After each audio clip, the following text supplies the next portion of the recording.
చేసి ఒక ఎఫ్ఐఆర్ ఇచ్చారు. ఆ ఎఫ్ఐఆర్ రిజిస్టర్ చేశారు.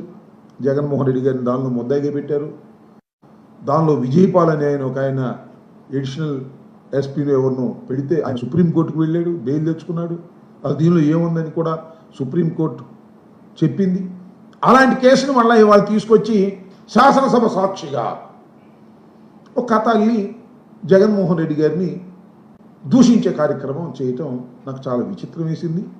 చాలా నీచమైనటువంటి కార్యక్రమంలాగా కూడా కనిపించింది.